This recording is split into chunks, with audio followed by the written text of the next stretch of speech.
Allora ragazzi, vi è piaciuto lo show di domenica 7 luglio?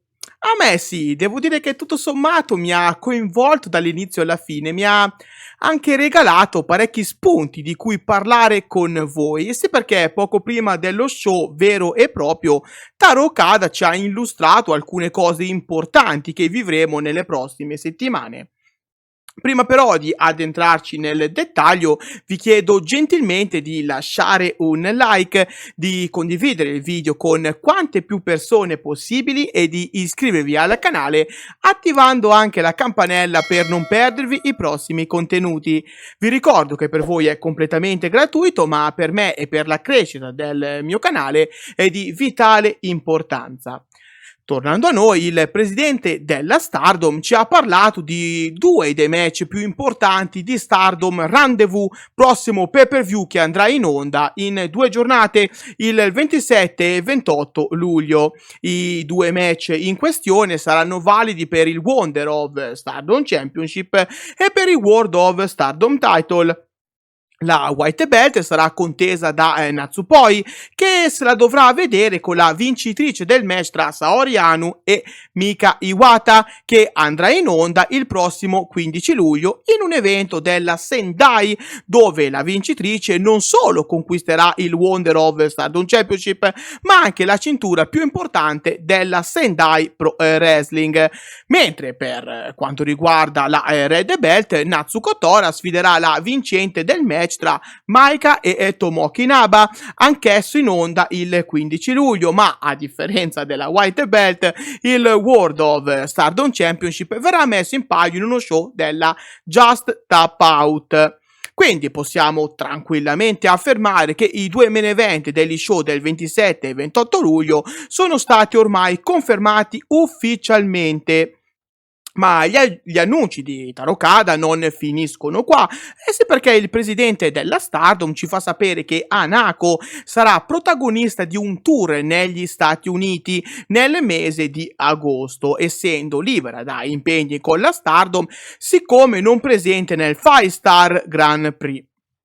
Immagino che possa accompagnare Mina Shirakawa negli States ed essere una presenza fissa al suo fianco nella sua nuova avventura in AEW. Sì, perché rumors dicono che Mina Shirakawa non parteciperà al Five Star Grand Prix di quest'anno per concentrarsi su All In, prossimo pay-per-view della AEW che andrà in onda il 25 agosto e che sarà in concomitanza proprio con la messa in onda del Five Star Grand Prix.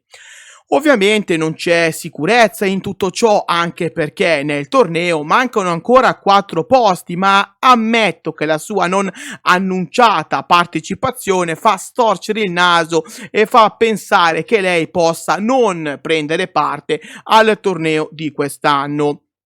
Se così fosse sarebbe un boccone amaro da mandar giù, sì perché sarebbe triste non vedere una delle donne di punta della compagnia non prendere parte al torneo più importante della Stardom. A conferma di ciò sono arrivati molti messaggi di fans delusi dell'accaduto all'indirizzo della federazione, chiedendosi appunto come mai Mina Shirakawa non fosse ancora stata annunciata, esprimendo tutto il loro dissenso qualora l'assenza della ragazza fosse confermata. In questo caso posso solamente sperare che il tutto si risolva con un sorriso e che Mina Shirakawa verrà inserita nel Five Star Grand Prix, altrimenti sarebbe un'occasione sprecata per la Stardom di far risplendere uno dei suoi maggiori talenti nel torneo più importante dell'anno. Taro Okada ha poi concluso il suo discorso confermando un match titolato per il prossimo weekend, dove Shuri e Konami saranno costretti a mettere in palio i Goddess of Stardom Titles contro Momo Watanabe e Tekla. Parlando però di Tecla, non possiamo ovviamente non menzionare ciò che è successo durante lo show. Se perché Tecla si è scontrata one on one contro Sayaka Kurara. Dopo un dominio incontrastato da parte di Tecla, il match è finito in un pareggio per count out, visto che entrambe le atlete non sono riuscite in tempo a tornare sul ring. Al termine del match, Tecla è stata protagonista della solita intervista nel backstage, dove però è andata fuori di testa per la frustrazione di non aver battuto Sayaka Kurara, iniziando a colpire vari assistenti con la sua cintura. Allora Taro Okada ha deciso di sospendere Tecla per ben 3 giornate, dunque la Idol Killer non potrà prendere parte agli show del prossimo weekend. Questo fa ovviamente saltare il match titolato contro Shuri e Konami, che verrà recuperato più in là, immagino, con data da destinarsi. Dobbiamo poi assolutamente prendere in considerazione il 10° anniversario di Hazuki, che lo ha festeggiato nei migliori dei modi, ottenendo una bellissima vittoria contro Oedo Tai.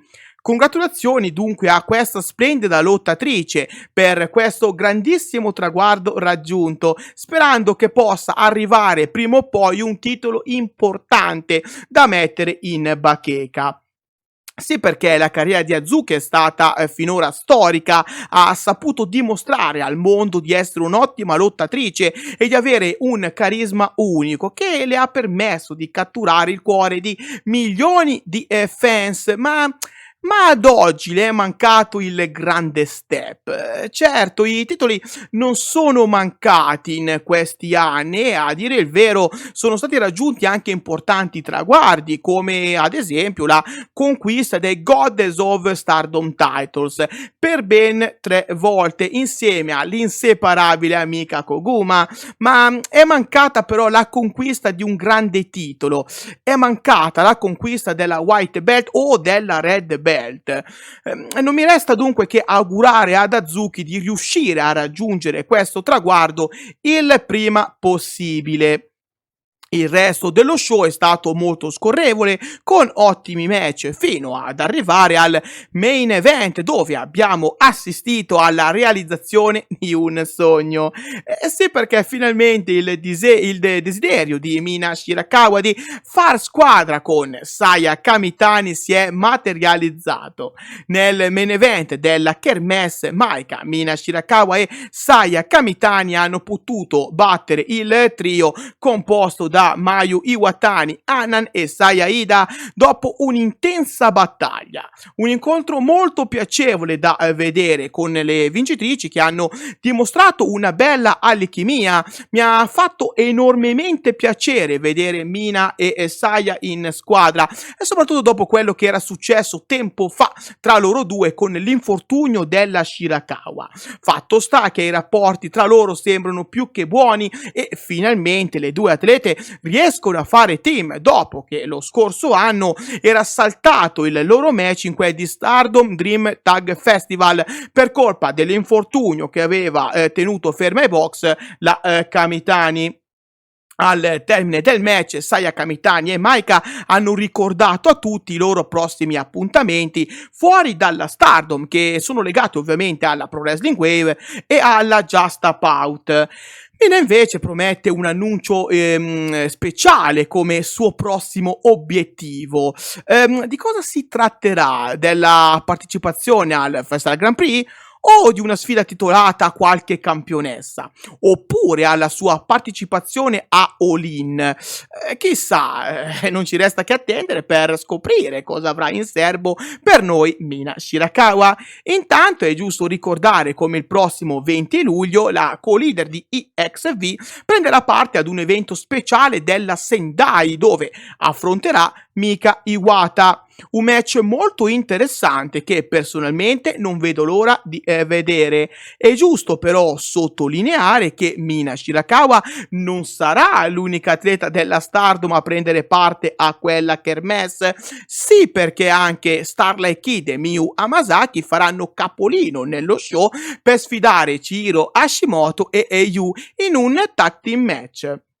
Avremo comunque tempo per parlare di tutto ciò in un prossimo contenuto. Per adesso non mi resta che ricordarvi che in descrizione potete trovare tutti i link del progetto Donne tra le corde, un progetto tutto dedicato al wrestling femminile mondiale. Grazie a Donne tra le corde potete sempre rimanere aggiornati su quanto accade in questa splendida disciplina. Dunque, seguite Donne tra le corde sui social per tutte le info.